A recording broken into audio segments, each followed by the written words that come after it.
অবিশ্বাস্য অবশ্যই, পুরো গ্যালারি স্তব্ধ ভাই, পুরো গ্যালারি একবারে স্তব্ধ করে দিছে, মানে স্তব্ধ ভাই, কিছু বলার নাই, কিচ্ছু বলার নাই, মানে বিগ, মানে কি বলবো, মানে কি বিস্ফোরণ ঘটালো আজকে বাংলাদেশ, মানে কি ব্যাটিংটা করলো ভাই, আর তারপরে যে বোলিংটা করলো, মানে মাথা নষ্ট, পুরো মাথা নষ্ট, মানে একবার পুরো মাথা নষ্ট করে দিয়েছে। ওই দর্শক যারা ছিল গ্যালারির ভিতরে, যারা যেখানে ছিল, সবার একবার মাথা নষ্ট ভাই, মাথা নষ্ট, মানে এরকম যেরকম বোলিং সেরকম ব্যাটিং আজকের জীবনের ইতিহাসে মনে হয় জাকির আলী দুইবার ব্যাটিং এর সুযোগ পেল। এটা জীবনের প্রথম মনে করো ব্যাটসম্যান দুইবার সুযোগ পেলো ব্যাটিং এ, ড্রেসিং রুমের ভিতরে চলে গেছে, চলে যায় প্যাট মানে খুলে ফেলাইছে, তারপর দেখা যাবে নট আউট না, তারপরও তিনি আবার চলে আসলেন। তখন আসলে আমার কাছে মনে হয়েছিল যে, মন বলতেছিল তুই আসলে কাকে চাস, কি আউট হোক, মানে জাকির নাকি পাঠারি। তখন বলতেছিলাম যে মনে মনে, যেহেতু জাকির সেট, মানে 15-20 রান করে ফেলাইছে, জাকিরই দরকার। পাটোয়ারি ঠিক আছে, অনেক বেস্ট, কিন্তু মনে হয় যে জাকির থাকলে ভালো হয়। যাই হোক, শামীম পাটোয়ারির পর আউট হয়ে যায়। এরকম সুযোগ আসলে মানে খুব কম পায়। তা অসাধারণ হয়, অসাধারণ, পুরো মাথা নষ্ট, মাথা নষ্ট। মানে এরকম বাংলাদেশকে চাই ভাই, এরকম বাংলাদেশ চাই, মানে প্রত্যেকটা ডিপার্টমেন্টে, মানে বোলিংয়ে, ব্যাটিংয়ে, ফিল্ডিংয়ে, যেখানে আছে সেখানেই। আর স্পেশালি বলতে হয় যে লিটন দাসের ক্যাপ্টেন্সি ব্যাটিংয়ে তার রান নাই, কিন্তু তিনি একটা সাইড পুরা মানে আগলাই দিয়েছে, পুরো একবার উদার করে দিয়েছে, সেটা হচ্ছে ক্যাপ্টেন্সি।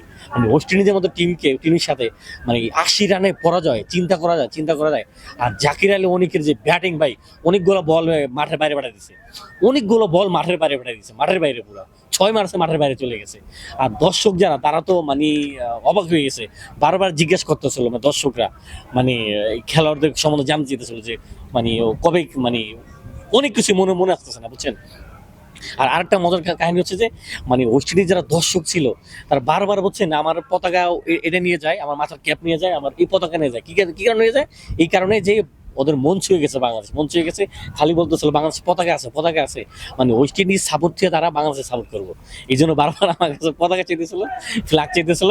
একবার কি কথা হলো? জাকির ভাই আসলে মন ছুঁয়ে গেল তার ব্যাটিং এ।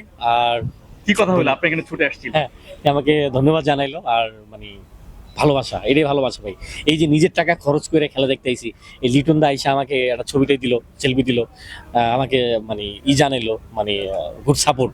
তারপরে যে জাকির আলী মানে বুক মিলাইলো, একটা ছবি সেলফি নিল, আমার সেলফি নিলাম, মানে ইতিহাস দিন শেষে এটাই আমার পাওয়া। আঙ্গুল উঁচিয়ে, হাত উঁচিয়ে আপনাকে একটা এরকম তীর ধনুর মতো যে আপনাকে দেখায়, কি সেলিব্রেশন এটা মানে আপনার সাথে? এটা আসলে সেলিব্রেশন বুঝাইলো, one person you on ground, মানে এটাই হয়তো বা বুঝাইছে। তা পুরো মাঠের ভিতরে একলাই, আজকে তো পুরো একা একজন ছিলাম, এখানে লোকাল 2জন ছিল, বাংলাদেশ জার্সি পরে এসে। তো সবকিছু মিলে ভাইয়া অসাধারণ ভাই, স্বপ্নের মতো দিনটা কাটছে, স্বপ্নের মতো একটা সিরিজ কাটলো। মানে এরকম বাংলাদেশকে আমরা সবসময় দেখতে চাই, মানে দেশের বাইরে এমন দেশে।